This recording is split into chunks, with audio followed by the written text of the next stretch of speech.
Engineering খাত বাংলাদেশের শিল্পায়ন এবং অর্থনৈতিক প্রবৃদ্ধির অন্যতম চালিকা শক্তি। সো আমরা আসন্ন বাজেটে যদি বেশ কিছু নীতি সহায়তা সরকার থেকে পাই, আমরা মনে করি আমরা এই ইন্ডাস্ট্রি থেকে বেটার কিছু করতে পারবো।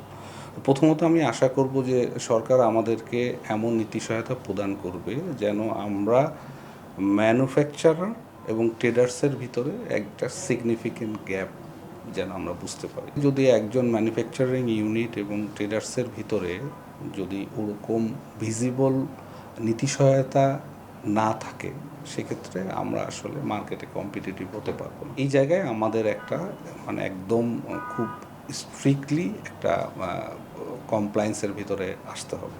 আমরা যারা লোকাল ম্যানুফ্যাকচারিং করছি, সরকারের উচিত হবে বা নেক্সট বাজেটে উচিত হবে যে তাদেরকে প্রপার সাপোর্টটা যেন বিভিন্ন দপ্তর থেকে ইনশিওর করা হয়। উৎপাদন খাতে বিনিয়োগ বাড়াতে শুল্ক এবং কর কাঠামোকে আরও ব্যবসা বান্ধব করতে হবে।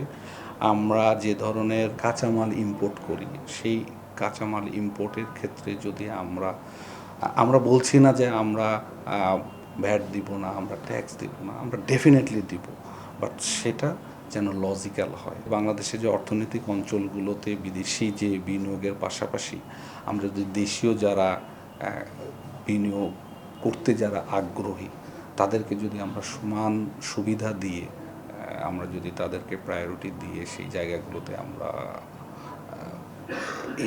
ইনক্লুড করতে পারি, সেক্ষেত্রে আমরা মনে করি যে আমাদের ফ্যাক্টরির ক্যাপাসিটি, ফ্যাক্টরির প্রোডাক্টের কোয়ালিটি এবং দিন শেষে যে আমার যে ওভারঅল বাংলাদেশের যে কর্মসংস্থানের যে একটা ইস্যুজ আছে, সেখানে লাইট ইঞ্জিনিয়ারিং সেক্টর একটা বড় ধরনের কন্ট্রিবিউট করতে পারবে।